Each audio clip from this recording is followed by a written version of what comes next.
So on the El Salvadorian prison thing, we talked about it a week or two ago, and I wanted to learn as much as I could about it.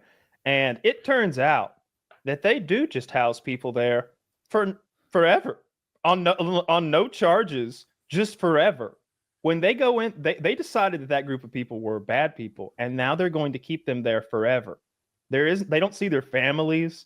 They leave those communal cages they're in for 1 hour a week, for not outside time, in the hall time. They get to stand between the cages and do calisthenics, which are led by another prisoner. There's no organization provided, just supervision. Their only source of water is a big 55-gallon barrel of water that gets changed out every week. Here's 50 more gallons of water. Be careful with it. And they have a big like square. I don't know what to call it. It's not a latrine. It's a water basin, like reservoir. And they each have a plastic bowl. So they get their water from the big barrel, go to where the basin, and like wash up with their hands. Everybody has a pair of socks, a pair of slippers, underwear, and a t-shirt and a sheet. And that is it. They don't have blankets or pillows. There are no mattresses. They are stored like firewood, 4 high, in these giant communal cages. I saw the bunk bed situation. They were getting raised. They were getting high up there. Kyle, are you seeing stories about innocent people sent to El Salvador? I see them every day, and I don't know. Yeah, I worry they're inaccurate. I'm sure that some innocent people have been sent to El Salvador. Like the one today. What I'm even positive of is that the El Salvadorians have people in there that are innocent. However, I will say this as well: most of them are guilty. And that's not good enough. That's not even. Enough. All right, there was a guy convicted. I heard about him today. Apparently, the gang sign social media was literally the peace symbol, and his gang tattoo was a rainbow autism awareness tattoo. Ooh. And they're like, "That's 2 strikes. He's going to El Salvador for life." He has nothing to do with these things.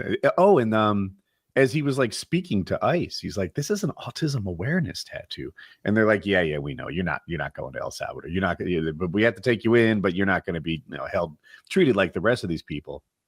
He's there right now. There was another guy who was a gay makeup artist, like worked in entertainment. He's in the El Salvador prison now. He was not part of the gang. Are we sure? I don't know. I'm as good as my sources. I'm sure I read it correctly. Here's why I ask. He would stick out like the sorest thumb on a hand with no fingers. Because when they show these cages of people, they all look the same.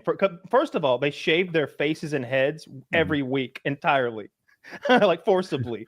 And they are all, South American. I saw one guy couldn't have been 5 feet tall. He was so much shorter than the rest of them. Little Mowgli. He looked like Mowgli from fucking Jungle Book, except with a shaved head and a sour look on his face. Dude, I bet he's sleeping next to his own Baloo.